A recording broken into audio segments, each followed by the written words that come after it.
SDG লক্ষ্য পূরণ ও পরিবেশ সুরক্ষায় শিল্প খাতের বর্জ্যকে পুনরায় ব্যবহার উপযোগী করার বিকল্প নেই। এক্ষেত্রে কার্যকর উদ্যোগ নিচ্ছে সরকার। বুধবার এফবিসিসিআই আয়োজিত সার্কুলার ইকোনমি বিষয়ক আলোচনায় এমন কথা বলেন শিল্প উপদেষ্টা আদিলুর রহমান খান। শিল্প খাতে পুনর্ব্যবহারযোগ্য কাঁচামালের সরবরাহ বাড়াতে নতুন উদ্যোক্তাদের সহায়তা দেবে সরকার। জানান, বৃত্তাকার অর্থনীতিতে বহুমুখিতা দরকার। অনুষ্ঠানে পরিবেশ বান্ধব পণ্য নিয়ে কাজ করতে আগ্রহী এমন 10 স্টার্টআপ উদ্যোক্তার প্রতিজনকে 5 লাখ টাকা করে অর্থ সহযোগিতা দেয়া হয়।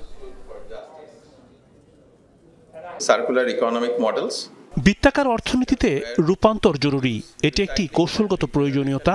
আমাদের অবশ্যই প্রযুক্তি, নীতি এবং অংশীদারিত্বে বিনিয়োগ বাড়াতে হবে, যা আমদানি নির্ভরতা কমিয়ে আনবে, সবুজ বিনিয়োগ আকর্ষণ করবে, একই সঙ্গে বাড়াবে রপ্তানি প্রতিযোগিতার সক্ষমতা। To a circular economy is not optional, it's a strategic necessity, it's a must.